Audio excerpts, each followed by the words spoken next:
ఆదియందు దేవుడు భూమి ఆకాశములను సృజించెను. భూమి నిరాకారముగాను శూన్యముగాను పూర్తిగా చీకటి మరియు జలములతో నిండి ఉన్నది. దేవుని ఆత్మ జలములపై అల్లాడుచున్నది. దేవుడు వెలుగు కమని పలుకగా వెలుగు కలిగెను. దేవుడు వెలుగును చీకటిని వేరుపరచెను.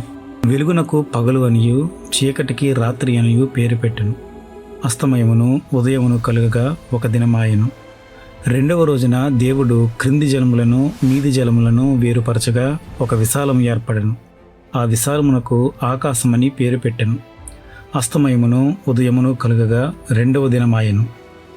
మూడవ రోజున దేవుడు జలములను ఆరిన నేలను వేరుపరచెను. జలములకు సముద్రము అనియు ఆరిన నేలకు భూమి అనియు పేరు పెట్టెను. గడ్డిని మొక్కలను ఫలములిచ్చు వృక్షములను మొలిపించెను.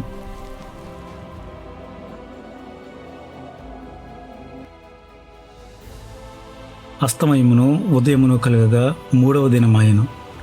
నాలుగవ రోజున దేవుడు పగలుని ఏలుటకు సూర్యుడిని, రాత్రిని ఏలుటకు చంద్రుడిని మరియు నక్షత్రములను కలుగజేసెను.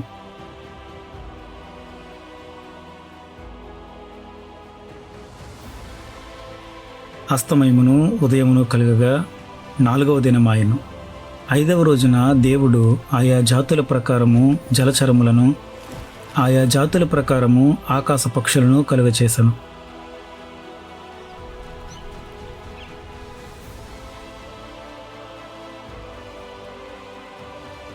అస్తమయమును ఉదయమును కలుగగా ఐదవ దినమాయెను.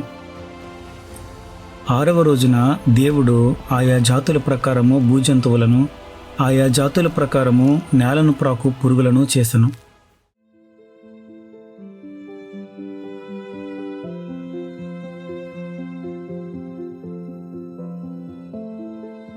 మరియు నేల మట్టితో తన స్వరూపమందు నరుడు నిర్మించి వాని నాసికారంధ్రములో జీవవాయువు వదగా నరుడు జీవాత్మ ఆయెను.